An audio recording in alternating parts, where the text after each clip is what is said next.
these are just some pictures and some ideas of what some of the other clubs do. This seems to be pretty generic as to what the woods cut or woodcut list should be. So I went over to the clubhouse yesterday, and Brian Woosley and I dug through. I think most of this is probably from Ernie's stuff. Maybe not all of it, but some of it is. And then I threw in an extra piece of maple if you choose. So what I'm giving him is 3 pieces to choose from. They're not even round. They're not. 3 pieces to choose from for the top and for the bottom, and I'm giving him 2 pieces to choose for the spindle, okay? So part of the purpose behind this challenge is so Michael can show you how he approaches a project, and he may have more than one way. I have a one way, but it's at home. But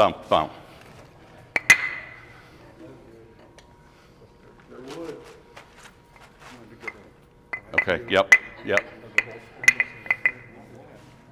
Okay, so Mike, you're on your own, kinda. Okay then. Well, welcome to the Woodturners Southwest Missouri Amateur Minute. This could completely be done in a minute, or it could be 3 days. We'll find that out. Can you hear him okay? Up a little bit. Thank you, Carl.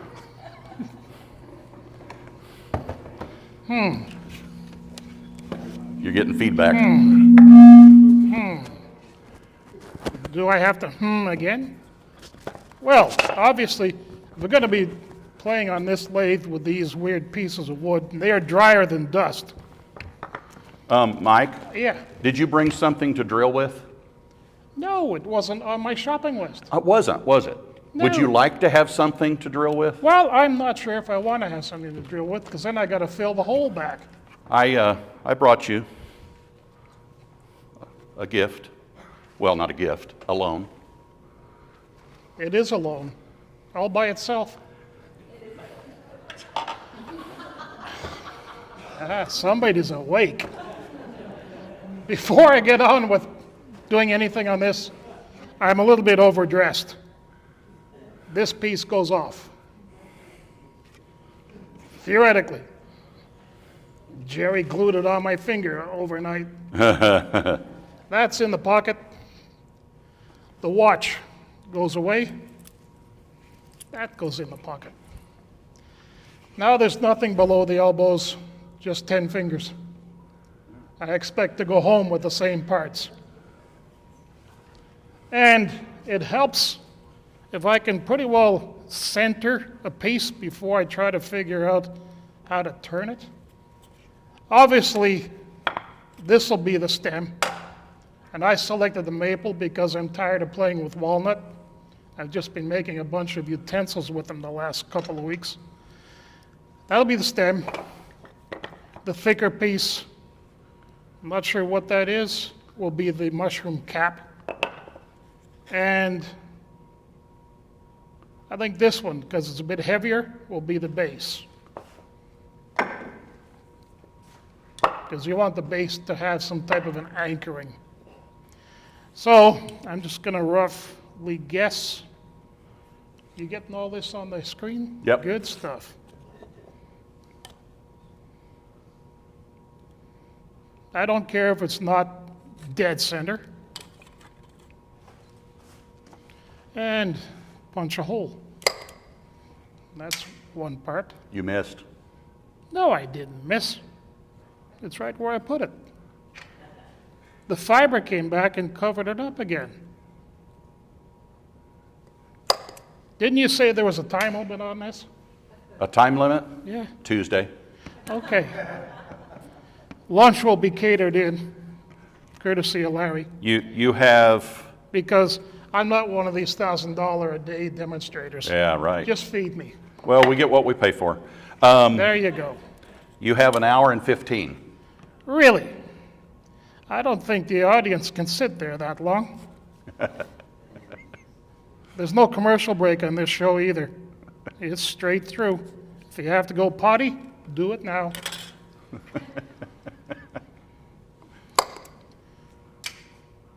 All right, that's marked. Same thing over here. And you're wondering, well, he's got these 4 corners knocked off, whoever did it. Oh, this will be fun too, because this is wax. It's a wax coating. When that comes off, when you start taking the outside material, the surface you're standing on becomes like a hockey rink. We found that out one time at the fair. The smooth concrete in the E-plex really slides when you put wax on it. So much so that I brought a bag of sand in the following day to try to get some grip.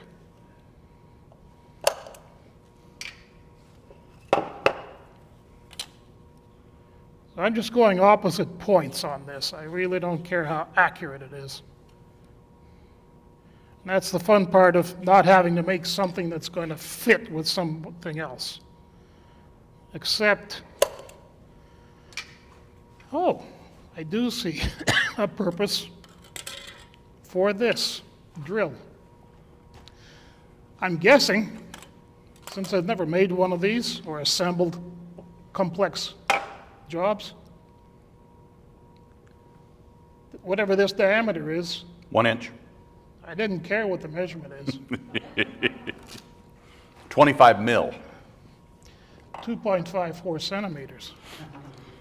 I'm just going to make a center point on each end of the maple stem and turn a small tenon, which will be the diameter of the drill.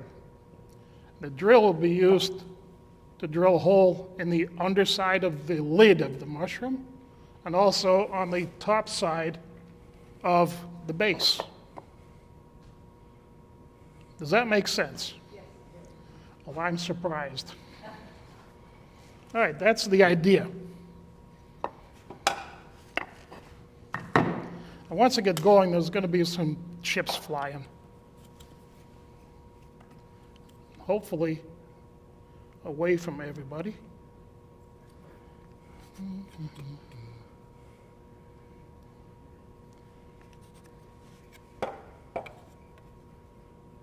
And I'll use this ruler again towards the end of the turning of the base, because that's what's going to be supporting the whole project. And it might look absolutely dead flat, and if you're to turn the bottom side flat, inevitably, sometime in the future, it won't sit flat on a surface. The wood will move around. It'll absorb a bit of moisture and buckle up or whatever. But if you turn a slight recess, doesn't need to be much. That's what I use this for. A nice bright color up against the piece, and I can see a little dimple in there. That helps it to sit better. All right, punching time. Now this little gadget, spring-loaded center punch, imagine now you didn't have this, you just had a nail and a hammer, 2 hands, and you got this damn stick standing up someplace, and you're trying to steady the stick, position the nail, smack it with a hammer. There's a good chance this will flip out and probably hit you. This is a one-handed punch. Just put it on your location, punch it, and there you go. If you have any questions as I'm going through this little presentation, feel free to ask, or forever hold your breath.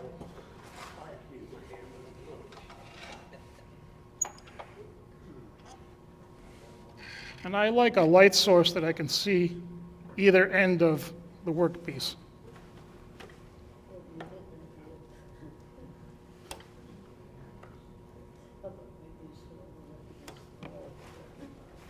All right. Over on this end, you didn't see it, I covered it up. There's a a drive, a serrated tooth on it. It grabs in. It's like a steb drive.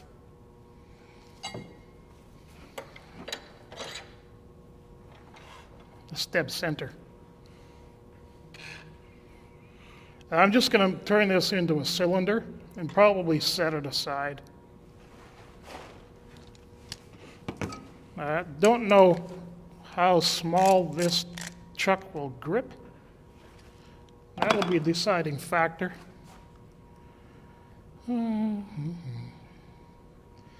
About 1 3/4 inch. And you are 2. Okay. So if I knock the corners off, I should still have a 2-inch cylinder.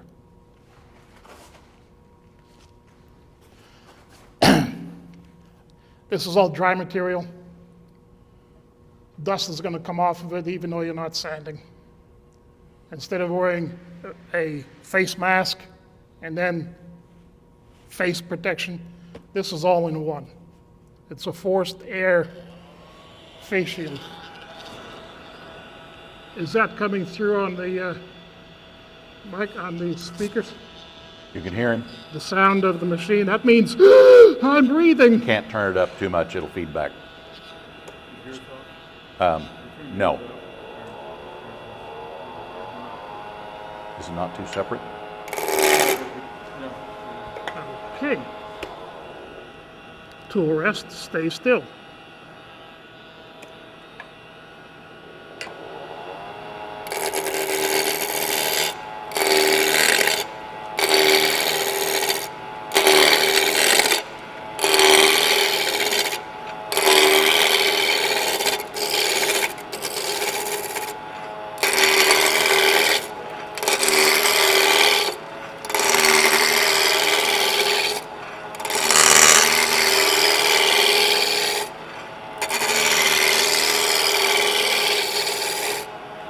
I'm going to stop for a second and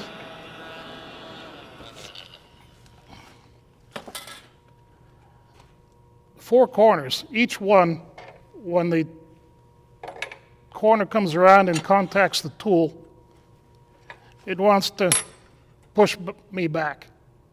So when you're holding on them, this is geared mainly to the brand new turners or ones that have not done very much yet. Always hold the tools so that you have a little bit downward force onto the tool rest. If you just sit it here with these corners flying around, it's going to be juggling all over the place. You want to anchor it. Hi, you see me there? I saw you. There you go. Oh, nice. I have no idea how good I look. You can see there's a bit of a sharp, clean line all around the edge of the tool. That's the cutting part. It'll do your fingers even worse. Now, if you were turning with slow speed, and I'll actually turn the speed down, and you go see the tool jumping back, if you increase the speed, the time interval from this corner coming around to hit that corner, and each one, the interval of time gets shorter. Do you follow? So if you can get that time interval shorter and still feel comfortable and safe with what you're doing, you're almost feeling like you have already a round piece of wood. I'll be doing this for the next two pieces also. I want to get them all round. Then I'll figure out what shape.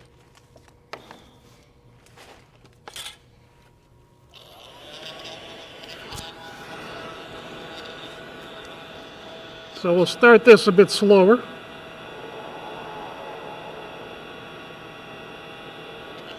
And you'll see and hear it.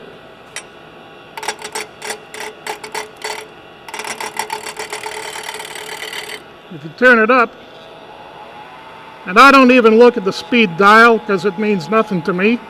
It's going faster, slower, stopped.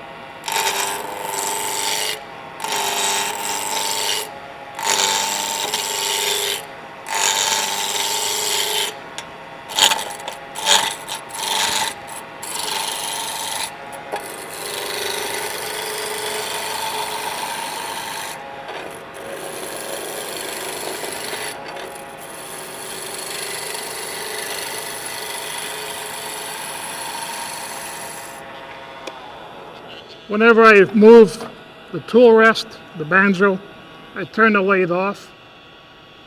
Because sometimes it'll happen. This will go a bit wonky and stick in on you. And that's not a very pleasant scene. I've still got a flat edge, but I want to slowly taper it down.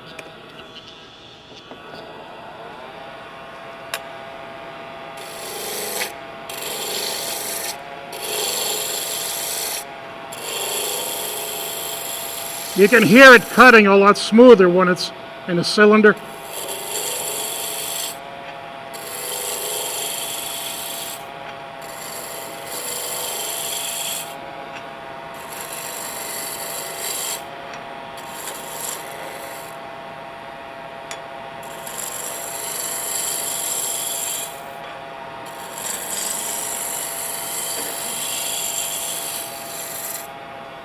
Now you may see some people, when they're roughing down square stock to round, they'll take the tool and lay it on there when it's rotating to see if it's running smooth. Here in the flats, it'll still be bumping. Here it shouldn't be. I'd rather shut the machine off and look at it. Because if you position the tool wrong on this piece of wood, you got only one hand holding it. It's nowhere near the tool rest. If it decides to slip and grab, you'll have to go and change your pants.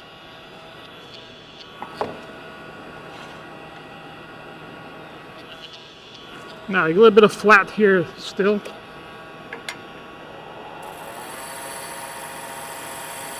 Now, spindle roughing gouge is what this is.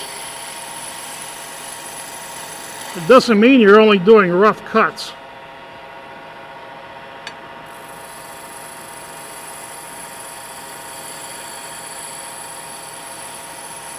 You can be very delicate with it, and it helps if it's sharp. All right, I'm going to go for a tenon on each end. I'm going to use this.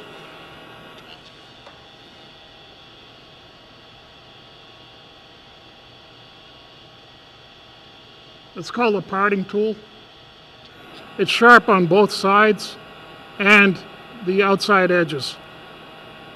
So theoretically, I've got a really good clean edge right here. So I can get in and make a clean corner cut. And let's just have a look.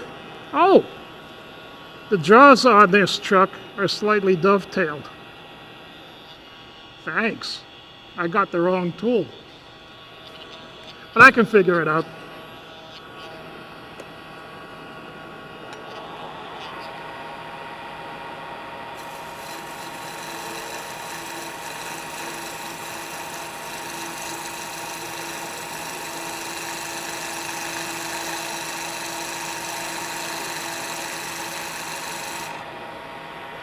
Now I want to take this off of the lathe and just check the fit, how it's going to be on the chuck. Oh, I got a lot more to go. It's better to check it beforehand instead of making a tenon too small and get aggravated with yourself. Yeah.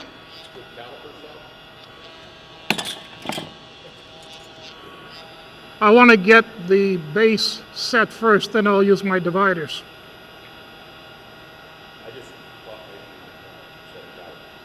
Oh, they're too accurate.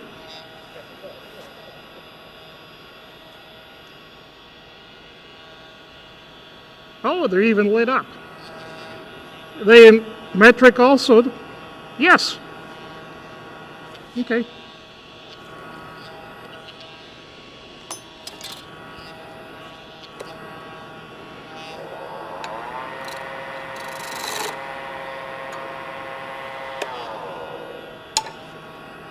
Now, when I put your handle down, you stay put.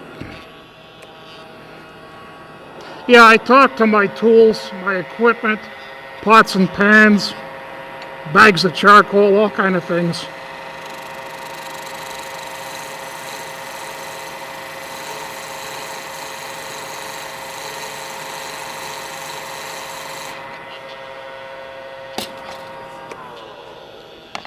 Whenever I'm not got the tool on the lathe, I'm going to make an adjustment on something. Don't do this and try to sort stuff out. Put the tool down on something solid, a table, a cart, whatever. Especially when there's more than one of you very close to the machinery. At the clubhouse, I think I would slap somebody if I see them walking around with a gouge stuck under their arm. Going to visit and talk with somebody. That's too dangerous.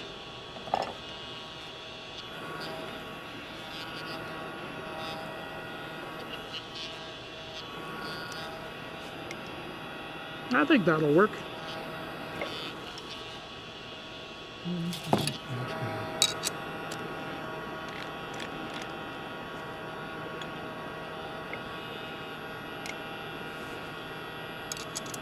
Yeah.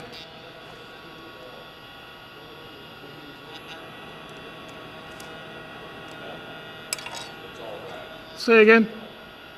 He's asking if it's green wood. It's all right. No, this is white. Now this is probably kiln dried lumber. All right, you can see here that tenon that I cut. Private joke, is it? Okay. And if you look on the space between the jaws, there's not very much space in between them. So I got a really good grip with the jaws of the chuck. It'll be almost a complete surround on this tenon. And that should hold it for what I'm going to do on the next step. But I want to repeat that size on the other pieces. So, I don't care what the number is. Oh, there's no lock on this, is there? Okay.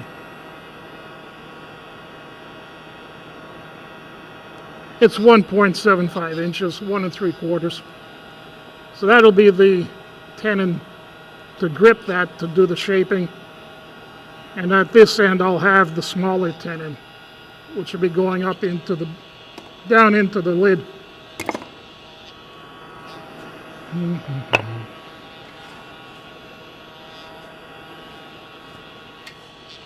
Now on this side, you didn't notice, you couldn't see it anyway, I turned the speed back down. Because this block of wood, I don't know if I'm going to be actually centered. The balance could be off. And if I still turn the lathe on at the speed I was at, this could cause the whole machine to walk around, and maybe Doug would have to move.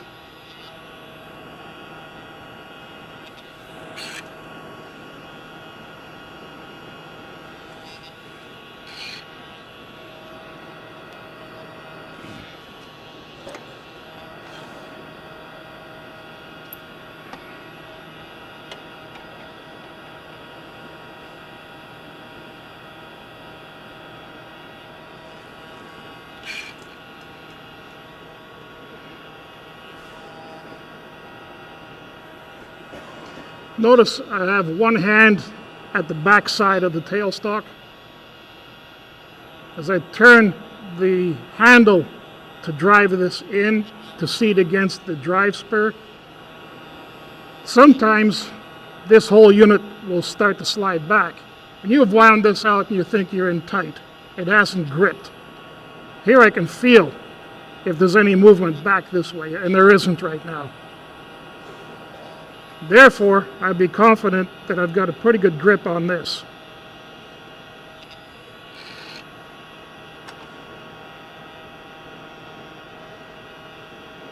Now to make this round, on the stem, I used the roughing gouge. That was allowable because the grain is running parallel to the bed. And this tool works best like that. It's not made to do cross grain, which this is. Here the grain is running this way. As it rotates around, now you're running this way. This cannot take the shock as much. the actual junction here where it fits in the handle, that little pin is not as strong. They never have been, probably never will be.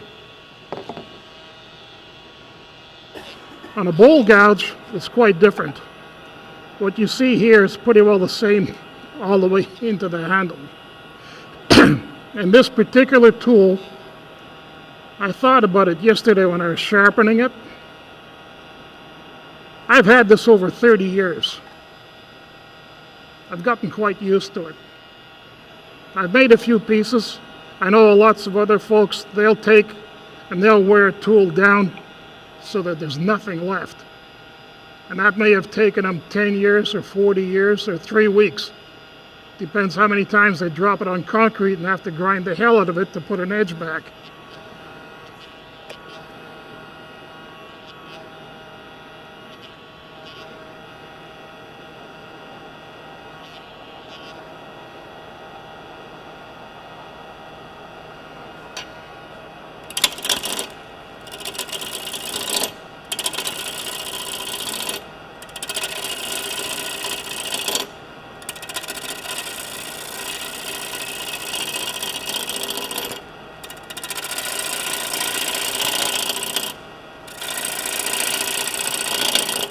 And here,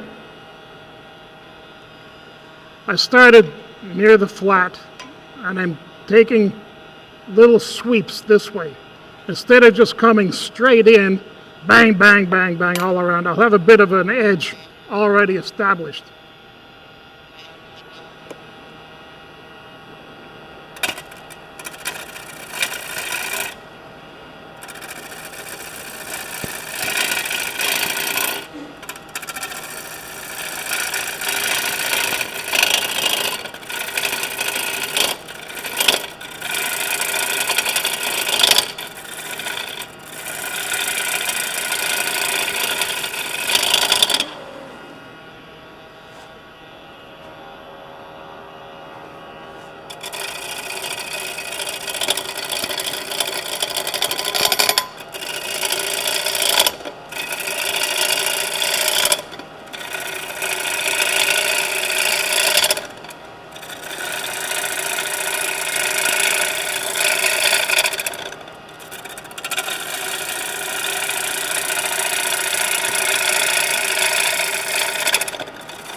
This stuff is extremely dry.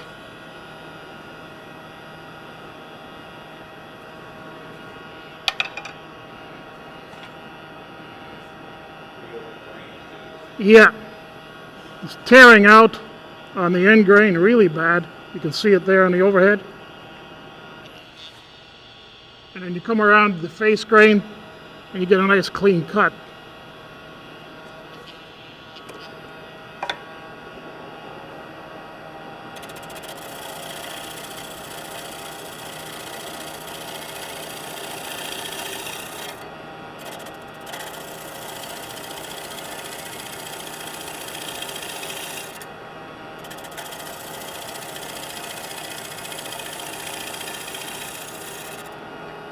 You can go either way with it.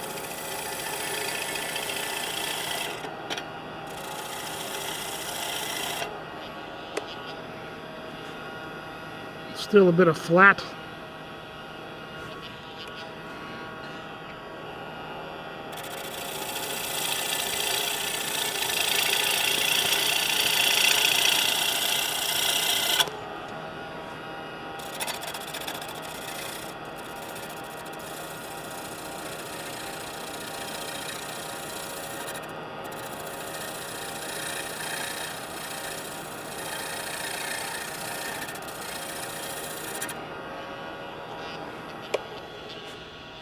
Okay, this is round.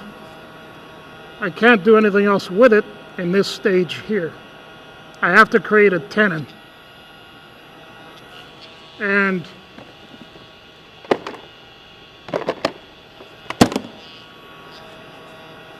if I had used the worm screw,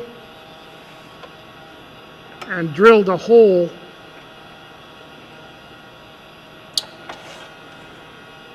I would have been able to then have that sitting on the chuck. But I didn't do that because I didn't have the right equipment. You see this ring? That's from these little teeth here. A minute ago, I had to screw this back in because I forgot to lock the quill, and it backed off a little bit. It's another reminder. So, let's make a tenon.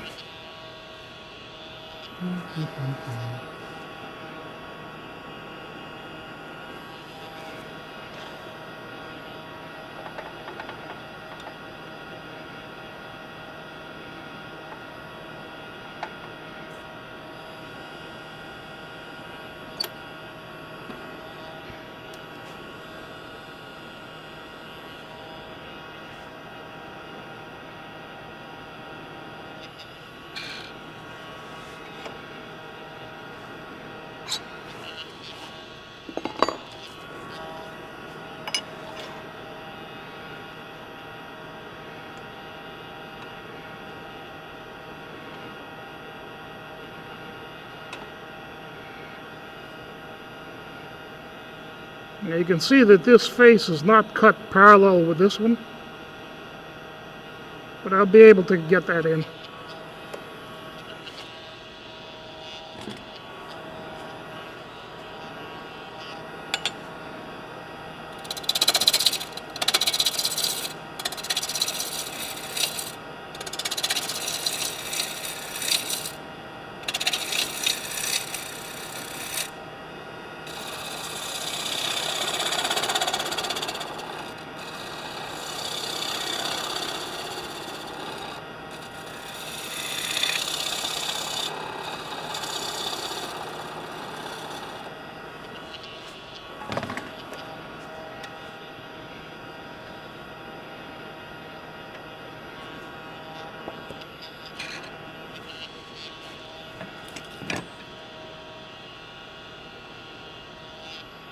What's half of 1 3/4? Anybody? 7/8, eh?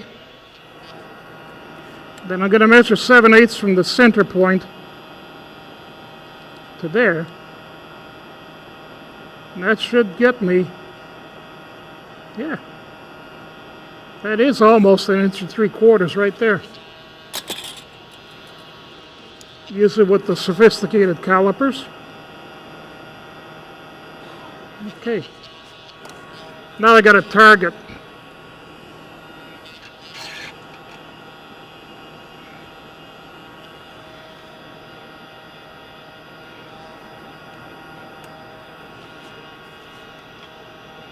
This living up to your expectation, Larry? Absolutely. Good, I'm glad you're impressed. Well, I didn't say I was impressed. Oh, It does bring up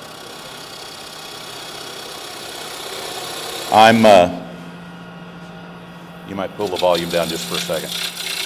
I'm really proud of our experienced turners for not saying, well, why aren't you doing it this way? The purpose of this demo was to show how somebody would approach a project their way. I know lots of you are looking at things and going, well, I might do this, or well, I might do that. But to me, one of the best parts of our club is seeing different approaches. And I knew that the Canadian would not let us down. And I haven't told you all yet this, but while he's turning down there a little bit, this is going to be next month's challenge. So turn a wig stand and bring it in for the challenge next month. And if you want, Brian Woosley and I talked about this, if you would like to donate it, we'll have a place by next month knowing where best to donate them.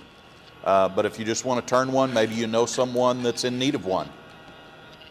Turn one, bring it in for the challenge, take it home. But I thought this would be a great challenge after Mike's demo. can you go straight down the overhead? put the overhead camera. I want to show you that right here, I don't have the proper angle here for the chuck jaws. The dovetail, this diameter needs to be smaller than this one. It's not even good for a straight jaw because it is tapered the wrong way. So to do that, I'll try with this spindle gouge to come straight in a little bit and make it a bevel.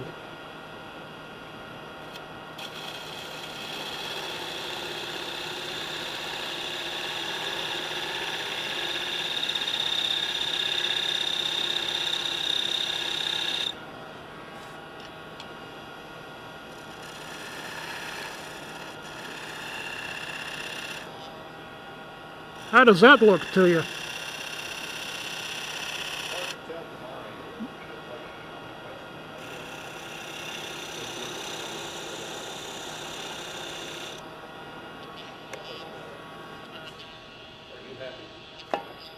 I was happy before I got here. That's it. Okay.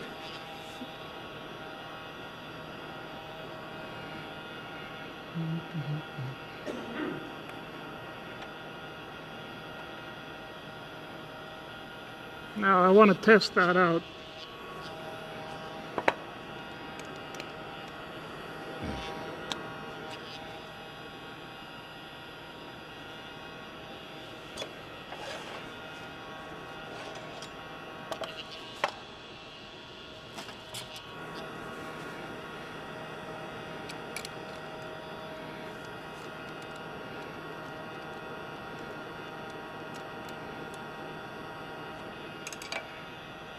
Oh, that's a tight fit.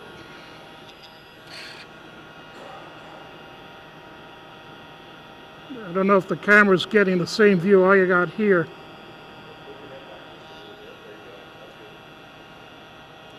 The jaws are almost shut tight. I think I've got the angle set to match the jaws. So this is probably going to work out. Do something similar with what's to be the top.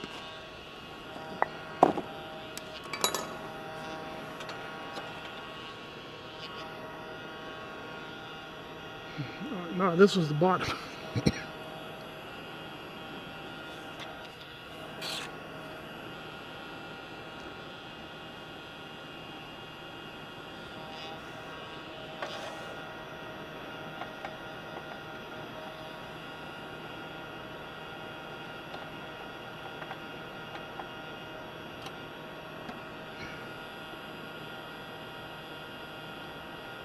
All right, that's gone too far out. The quill was extended too far.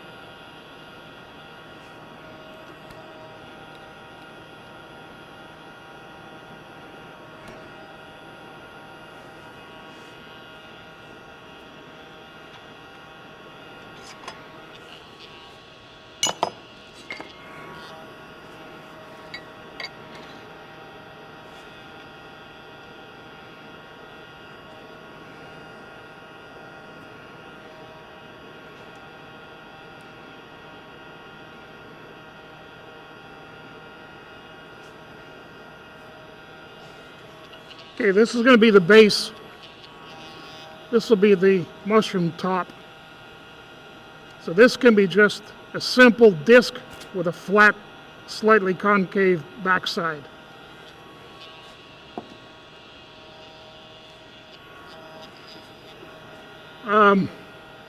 You may have noticed this light that I'm using. It is not attached in any way to the lathe. So if you really get wild with your machinery and it starts to dance around on you, the light will not shake and move around. It's anchored by itself onto the ground. Yeah. It is. It is. I just did it. You must have been having a snooze. But good advisory.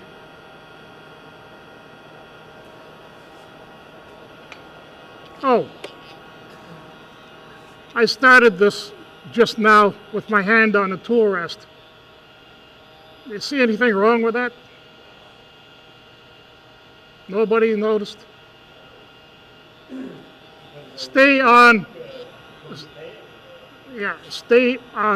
the backside. Don't put your hand or any other body part in front of it. Even though you think you've got it secured between centers, if something screws up, it's going to smack you. And probably cause a lot of pain.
Yeah, that helps to guide the cutter.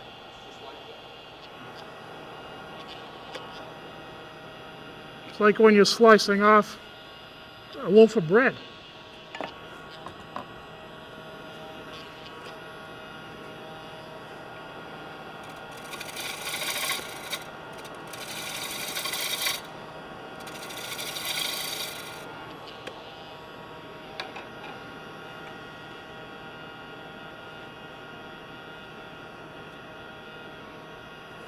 Okay, gonna give myself an idea what the diameter of this is gonna be. Now that I have a flat surface, I can see when to stop.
Oh, and during all this turning and concentrating, it's quite all right to keep breathing.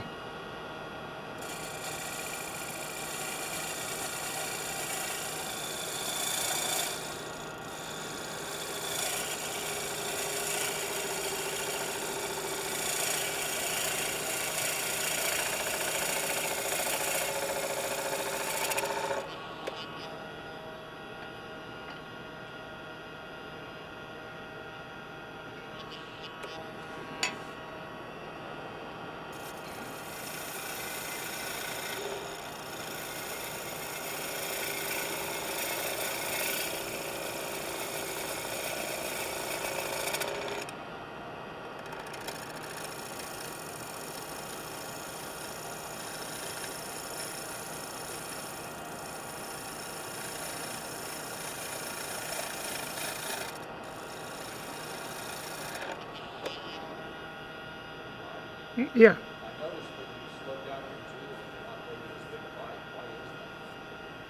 I don't need to. Most of the debris is gone. I just want to get a nice cleaner cut and stop when it's needed. Does that answer your question?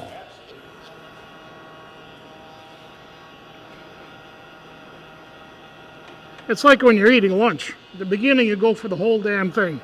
Then you have to just slow down. Again, I want to make sure this is right.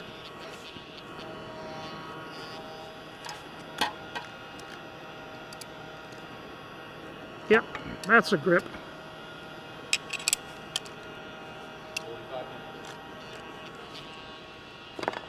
Oh, I don't know.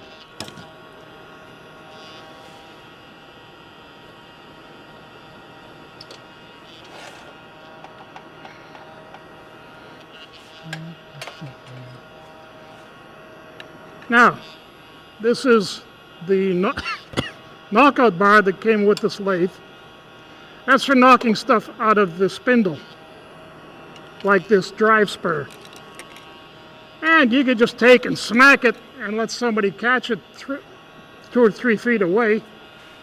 Or you could hold it like this and impale the palm of your hand. It's a bit safer. Hold on to it while you pop it out.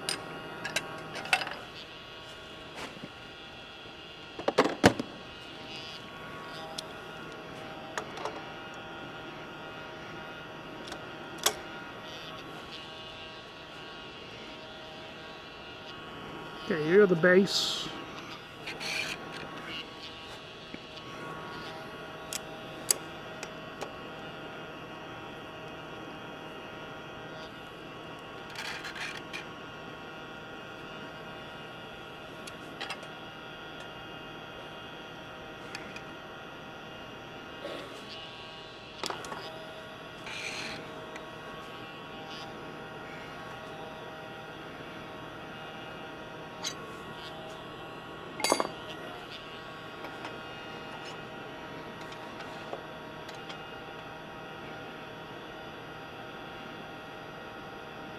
Now I'm going back to the shorter tool rest.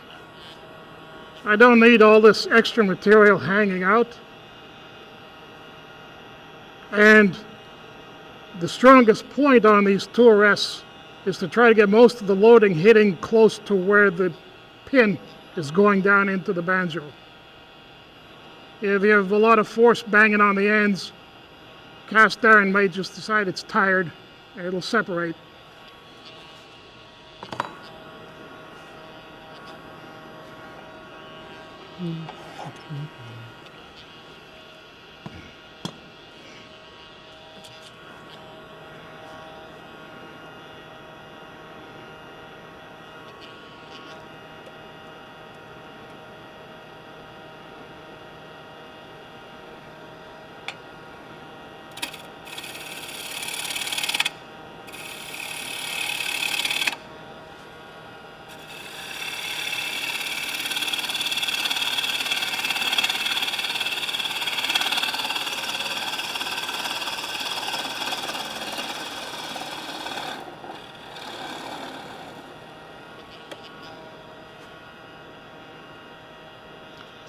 And if you're in a hurry to see the lathe stop, don't grab onto the workpiece.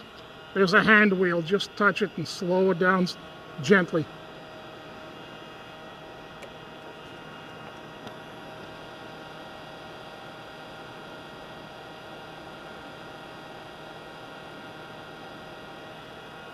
Now,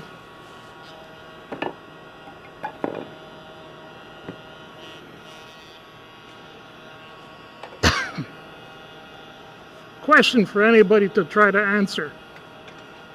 I know that I've done in the past years, sometimes I need to drill a hole in a block of wood. Just a standard drill bit. You can hold on to it and just make the advance. Does it work with a Forstner bit? No. Who says no, and why did they say that? Because they grab it, rip it out of your hair. Good answer. I didn't know for sure. Because I thought, well, I don't have any other way right now that I can think of to get a mortise in here to receive the stem. Any other ideas? You could use your bidet or your parting. I probably could do. That'd be much safer what you have. Most likely. Then I just have to measure it, and whatever this hole is, I just make the stem tenon fit. So I'm not going to be going precise 1 inch. Mike, Yeah. can you use the other, not the tailstock, but yeah, can you attach it to that?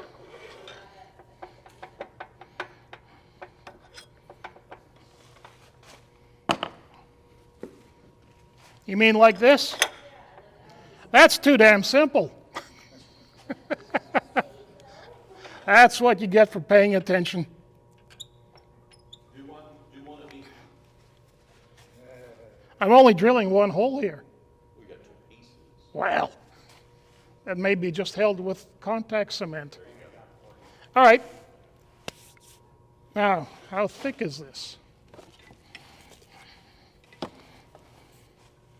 That is 1 inch. So I could go 3/4.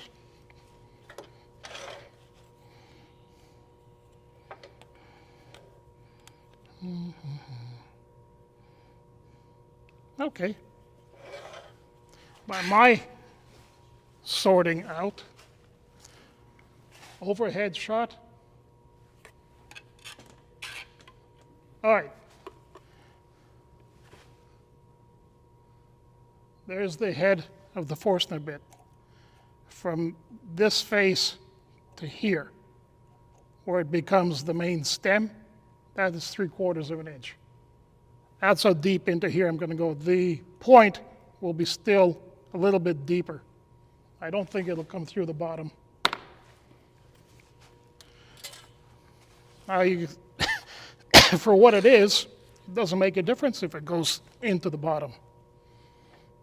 But that's not a good answer.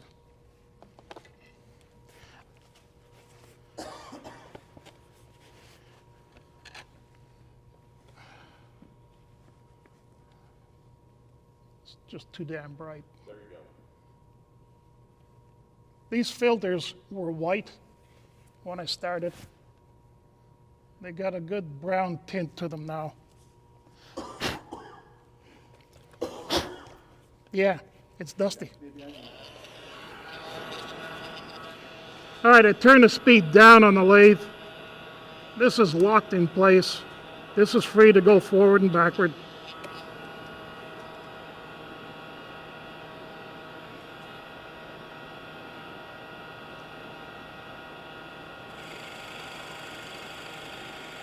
Oh, it's a sharp bit too.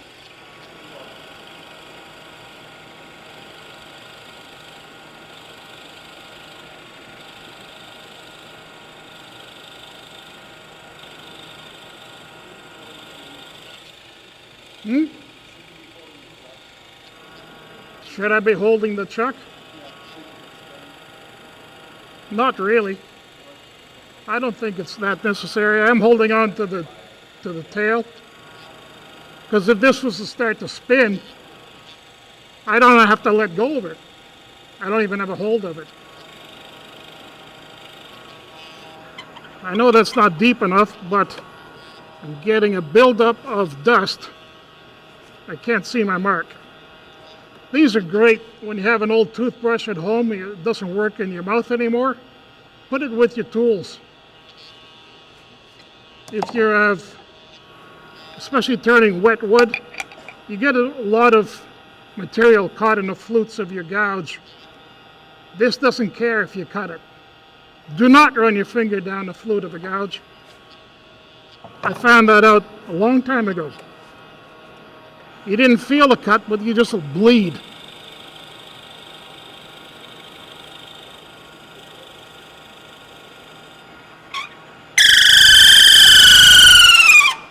Yeah. Hey, Mike, would that work with an electric toothbrush work? Um, Not my question. it might. It depends on what toothpaste you have on it. The hole that you drilled, how are you going to hold that on the lathe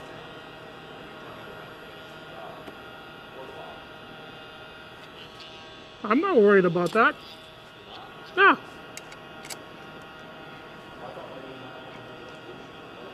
Well, this is going to be the piece that holds the stem.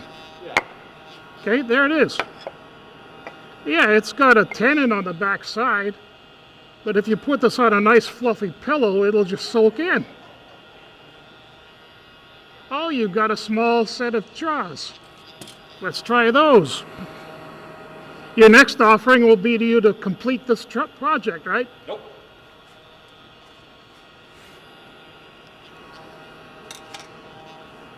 Well, look at that.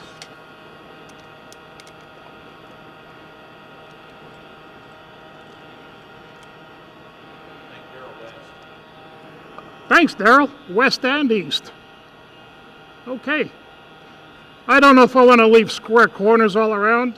I might be putting it back on this chuck just to do a bit of refinement.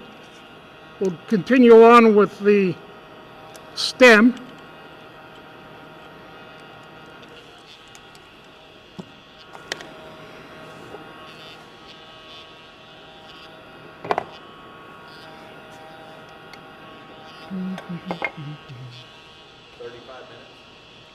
You think so?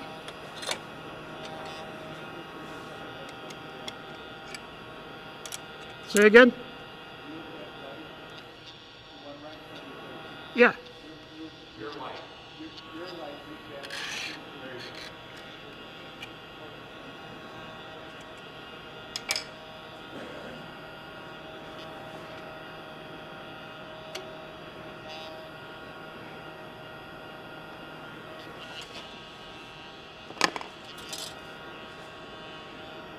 Okay, that is 1 inch, you say?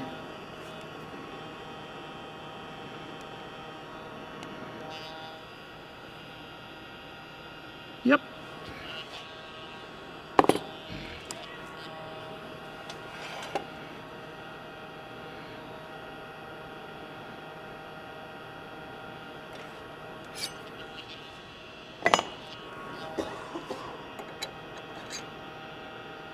Now you've caught me at a moment where I'm actually trying to think.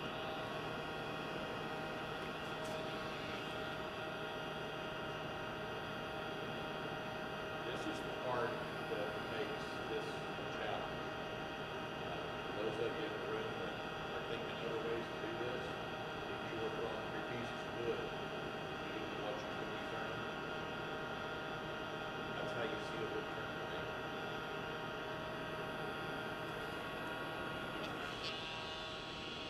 Again, the Canadian in it may be an issue.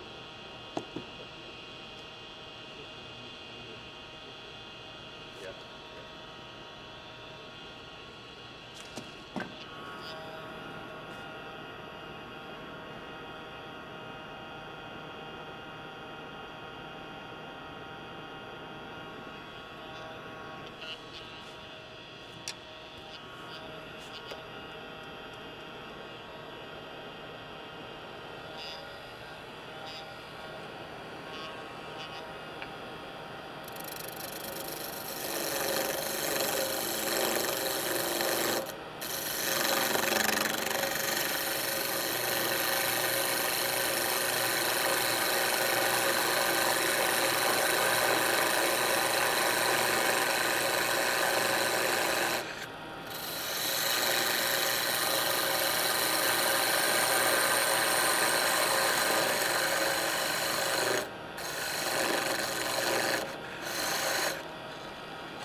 And I think that's too small.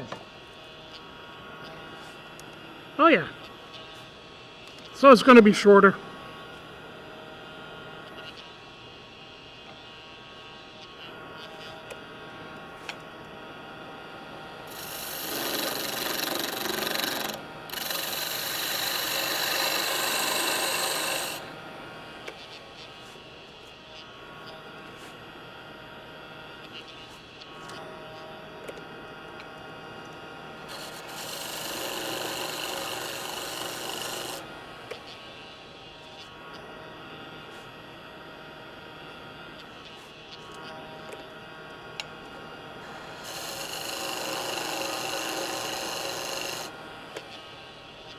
Might end up with just a 3-inch long stem.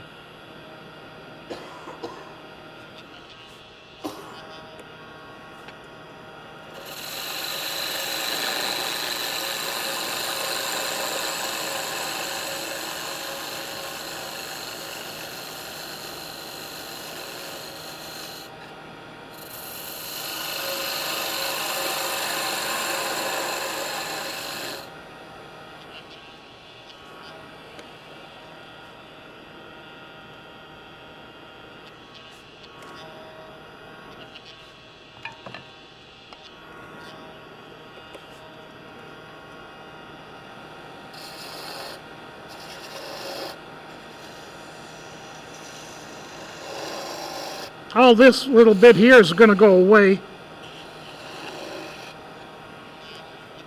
because it was too small a diameter. And I need the same tenon on the other end.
This seems to be fighting.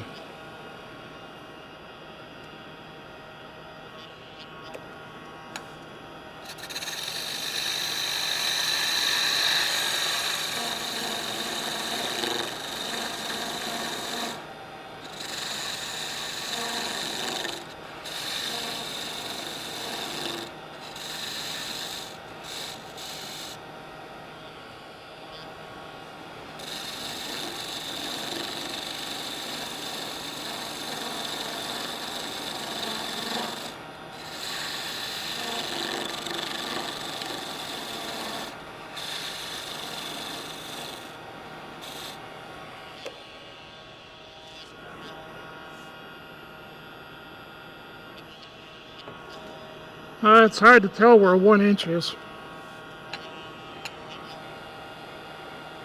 Especially when you don't measure.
What? Oh, we're just trying to get a better shot. Go to this one over there.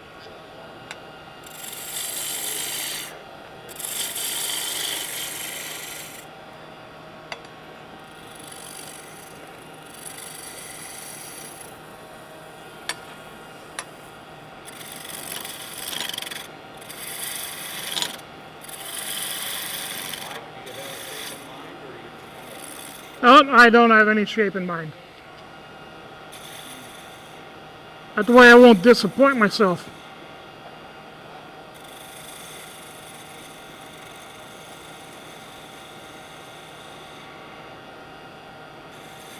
But I don't want any sharp edges.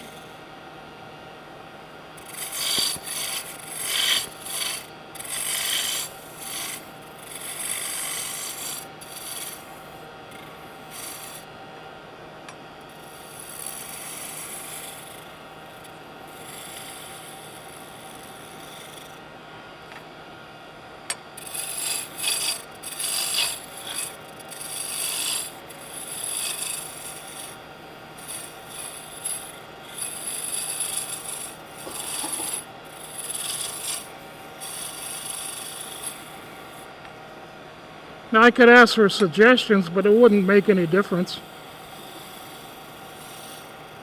That's what the challenge is for you folks, to make your own shape. Right, Larry? This is how maybe not to make it. Well, when you're done, everybody's being really good and being quiet. Staying quiet this way, that way.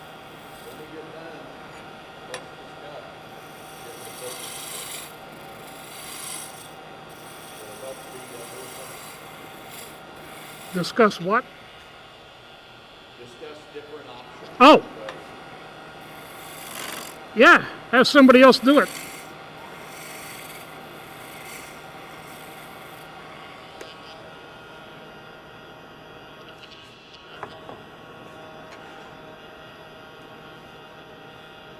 It feels nice. It's not sanded. You have a little bit of grain pattern coming up. Ooh, front and back. Now, I'm expecting these two tenons are the right diameter, therefore I'm going to separate them pretty quick. Somehow or other.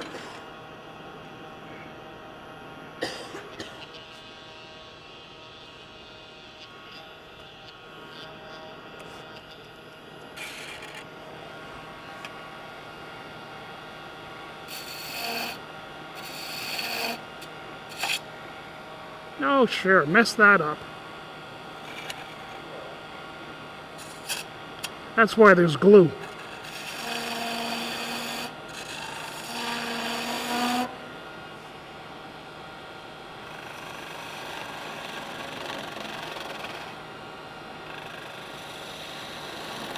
Normally I would use a narrow parting tool, but I didn't bring mine.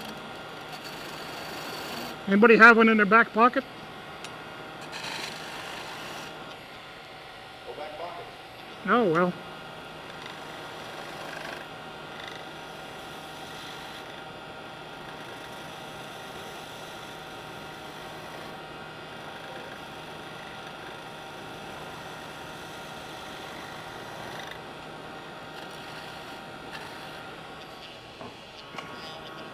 I know somebody's got some 30 grit sandpaper.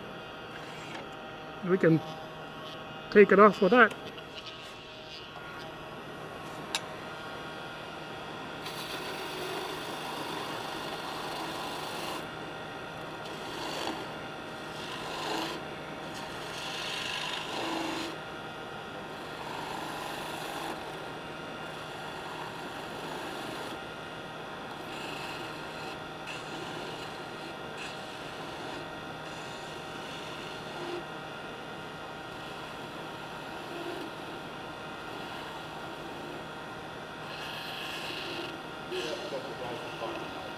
Yeah, I got one too.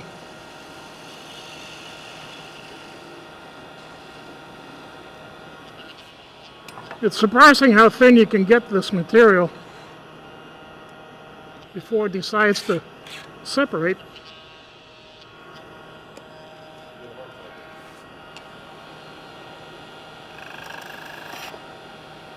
Oh, I got a threaded tenon now.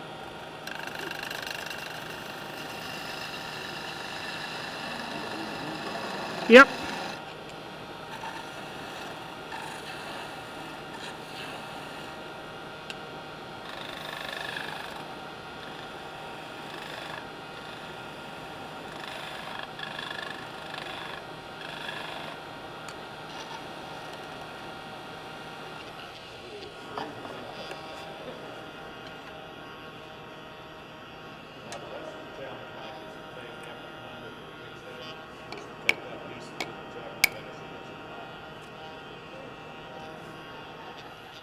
As a top. Yeah, what's left in the jug. Oh, that? No. That's just silly.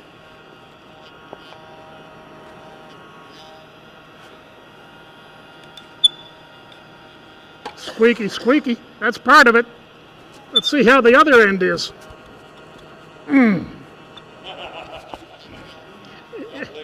No, it popped just like a really snug lid. Well, isn't that nice?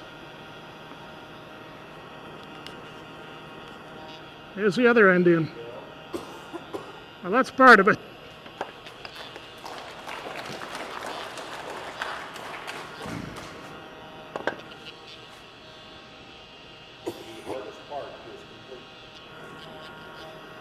The hardest part is finding the right tools. I had told everybody yesterday, I sent him an email telling him what tools he should bring. I told him to bring 2 spindle gouges, 2 rubber bolt gouges, and some type of square cutting. And that's what I have. I didn't give him a lot of help. Spindle roughing gouge. A square tool.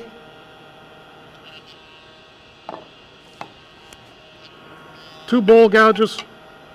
One big, one small. And 2 spindle gouges. One with a short handle, which I like.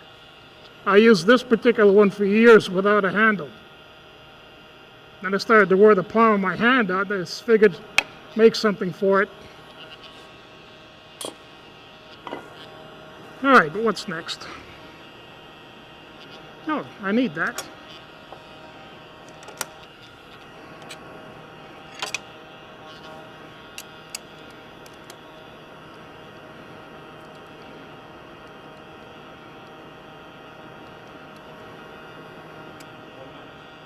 Okay.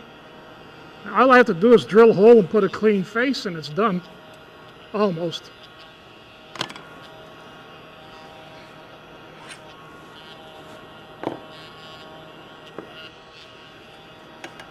Okay, Becca, here we go again. Your idea.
All right, this is the cap.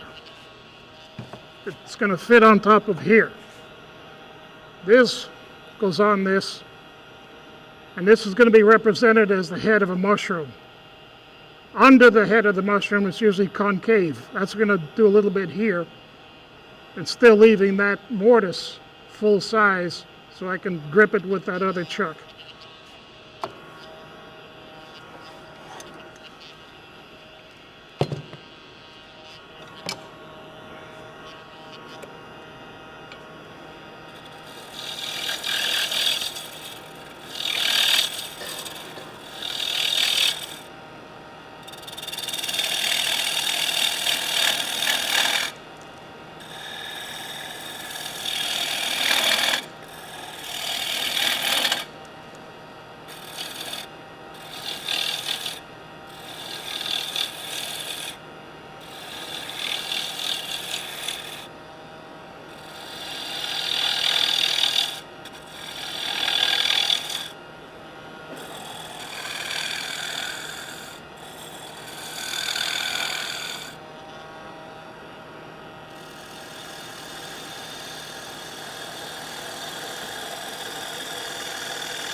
Oh, lean on a switch and it kills.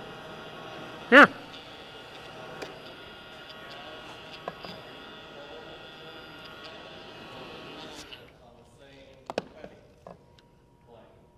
This tool just now? Yes. How was I using it? Yeah, are you rolling it toward the end when you're coming out to the far Yeah. side? You are Yeah. rolling it a little bit. You don't just stay on the same plane trying to shear off. Let me try it again. A bit slower movement. Maybe I'll understand what I'm doing.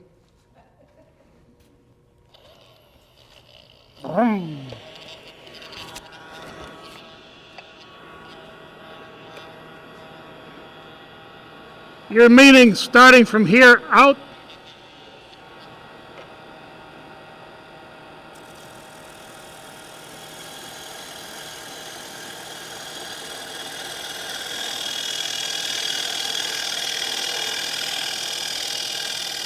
I really did not change the attitude of the flute.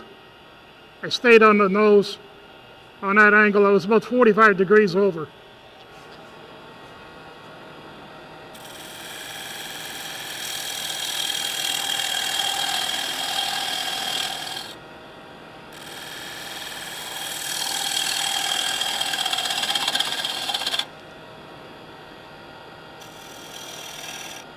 Yep.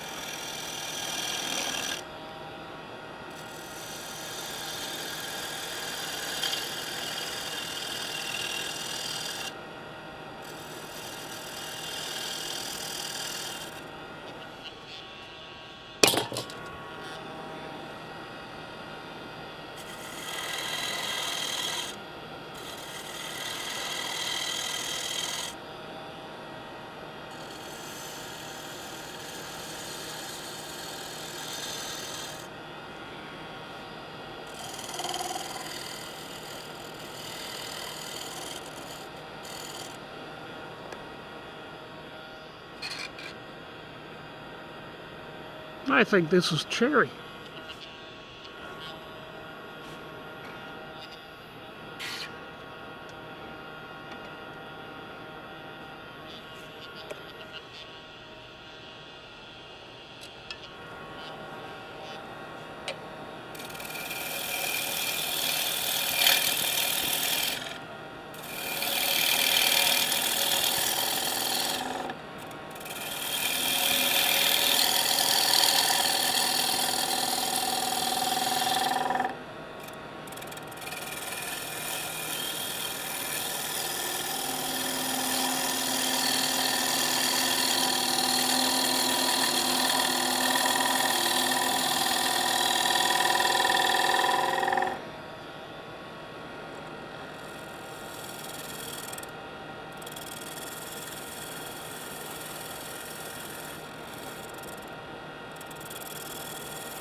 This edge is quite sharp.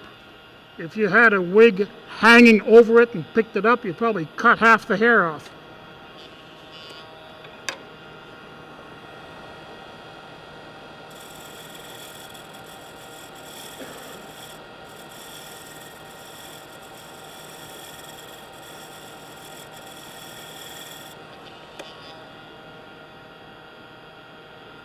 Now that's nice and rounded over. Of course, when you make them for somebody, they'll be smooth and sanded.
Something isn't quite seating properly.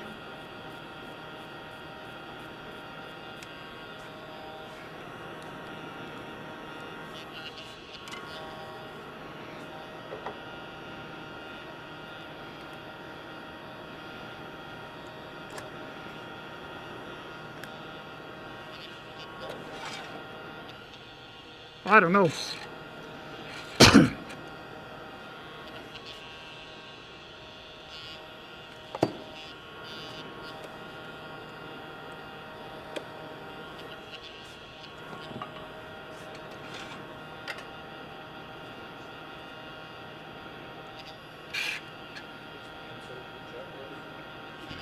Nope.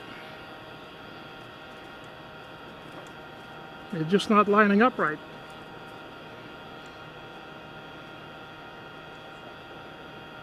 Hmm?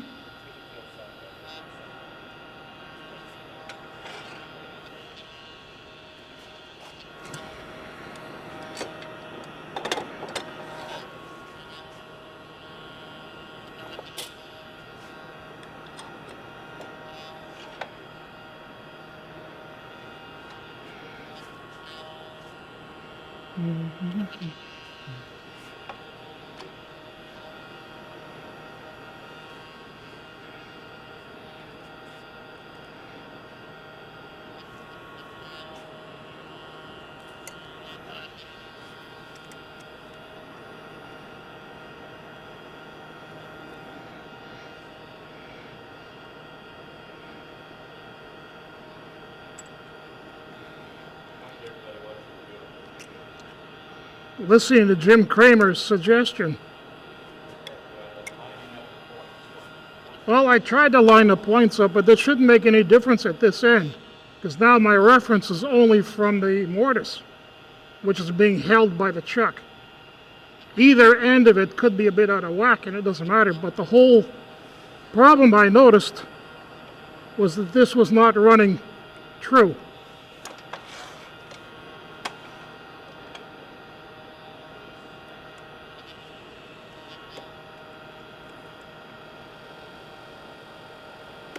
We'll try it.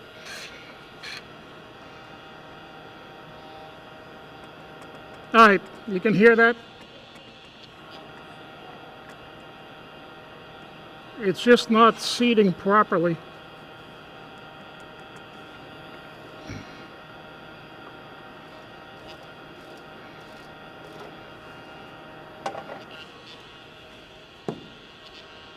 This chuck can go on there.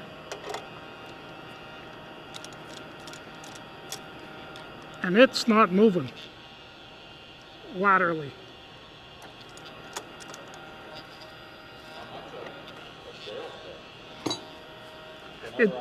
It's an up chuck. Timer knot that you could use a jam chuck and this down to that side. Or you can turn it to 20 center still. Leave it in the chuck, bring your tailstock up.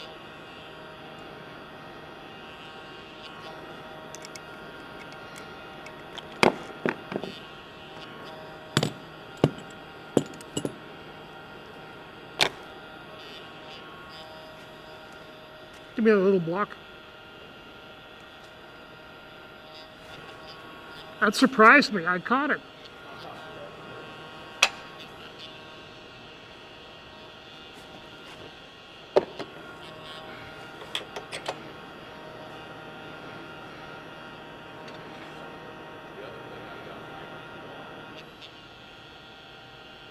Blue block that you can connect down to that field point. Now I messed up your glue block. How many minutes do I have? How much minutes left? You got about 10. You're not lying to me now, are you? Lying. Oh, I'm always lying. Yeah. I'll give you 15. I don't know why I ask sometimes. I didn't lie before I met you. Oh, you didn't? Well, you're certainly caught up to it now.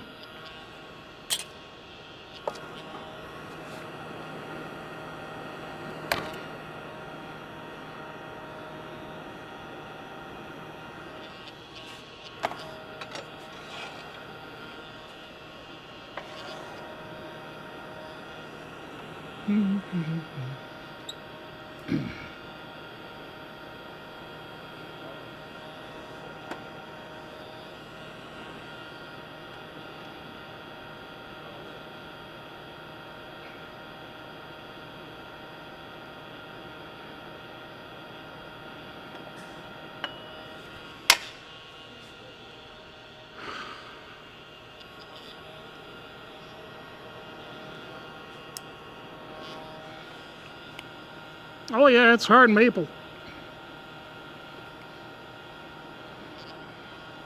I can't put the point of the live center into the point of this.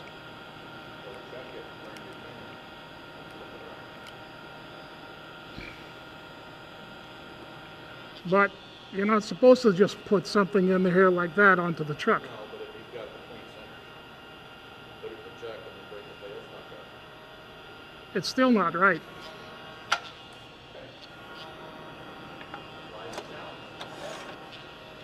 Waking up is.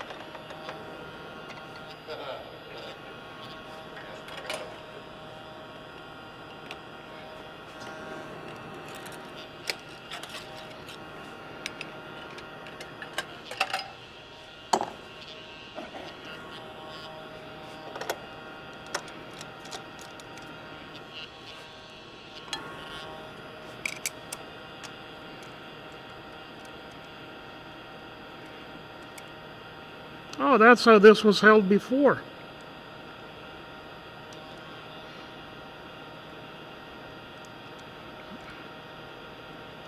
I don't care if it works, it's the wrong way.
When Larry called me yesterday to reconfirm this event today, he asked a silly question.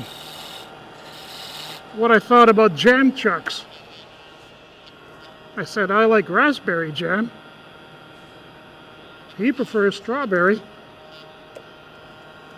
But I really don't use them. If I'm jamming something onto a chuck, it's typically a fairly flat block of wood. And I would just say that's loaded on the lathe. I find centers. There, it's jammed. Not everybody has those jaws though. There's not these ones. I use a standard jaws. I don't have a set like that. So I've got this being held in tight just by friction with the force coming from the tail.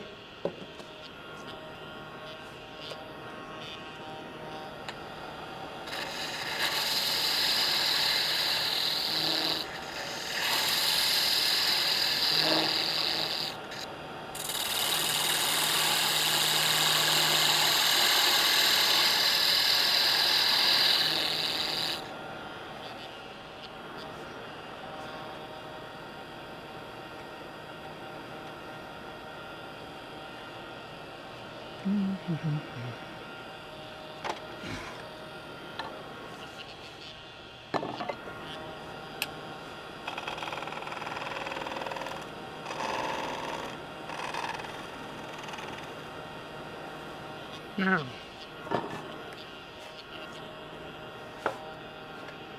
are we jamming? It's too loose. And I don't mean the artist.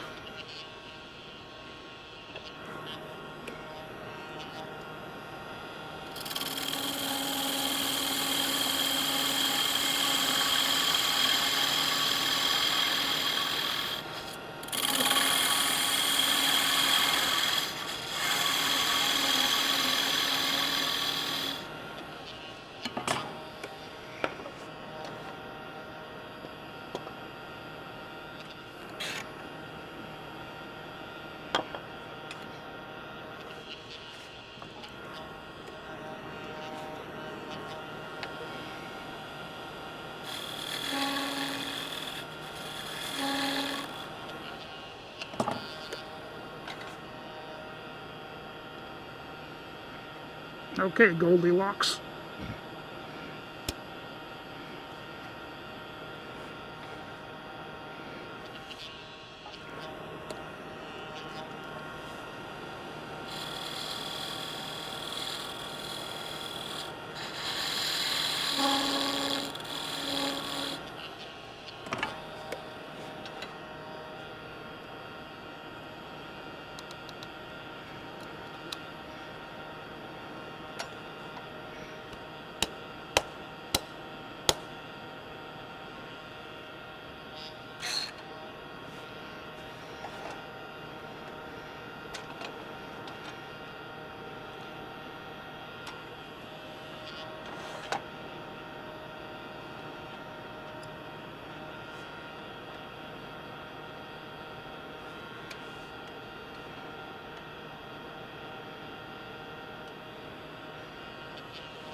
Now I've changed to the smaller of the bowl gouges.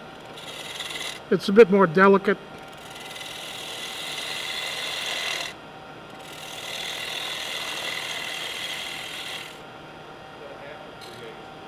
I think it's close to 3/8. That's the outside of the flute.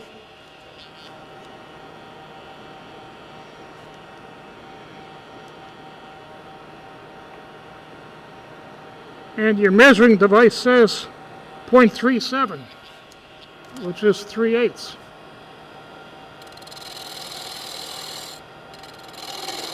I've had this one about 22 years.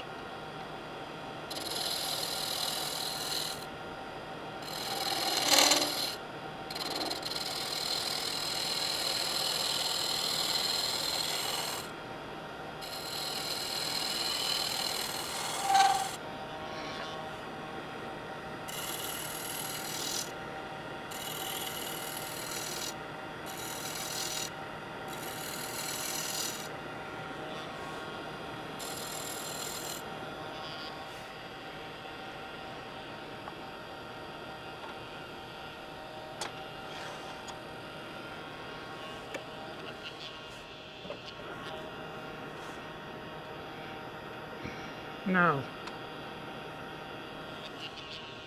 if it's jammed up like it should be,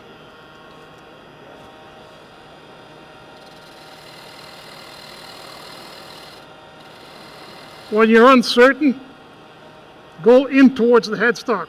Don't try to remove material crossways.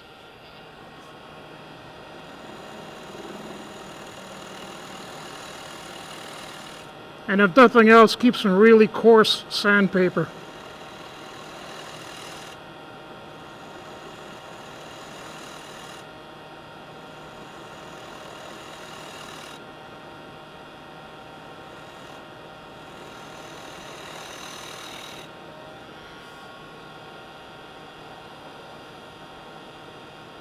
That's enough.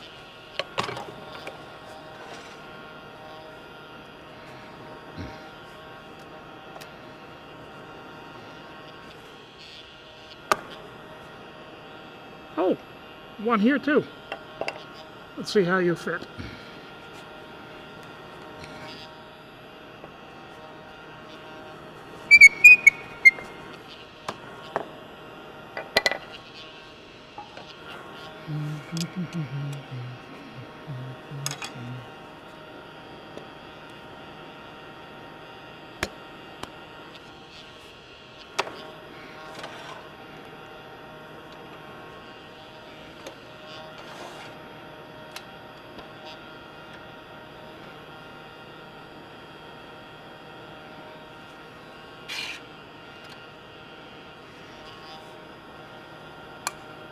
Oh, something cracked. Well, that's terrible.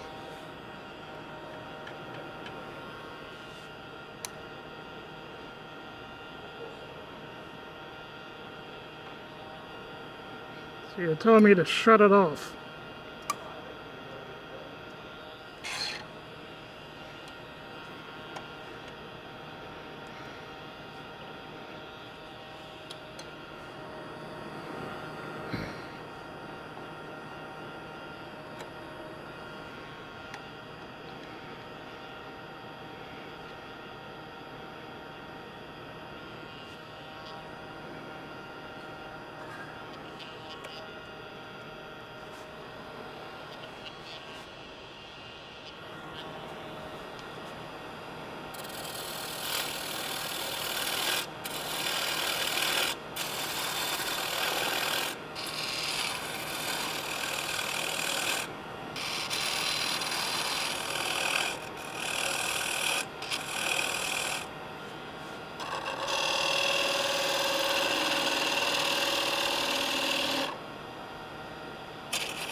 Now, can you see the gap in the bottom?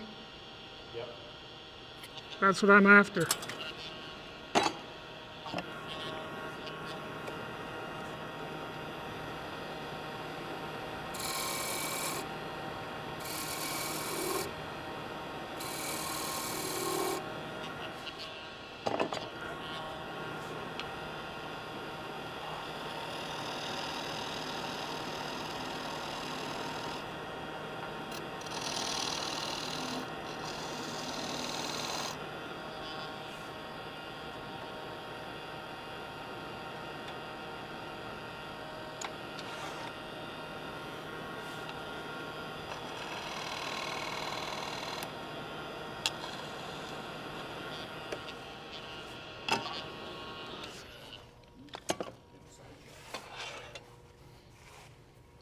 We were jamming. Nicely done.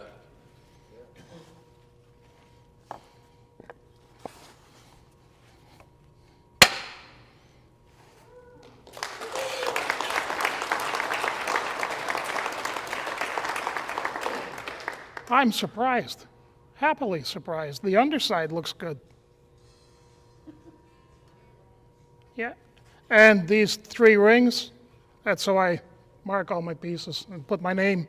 It's like using lined paper instead of going all over the place.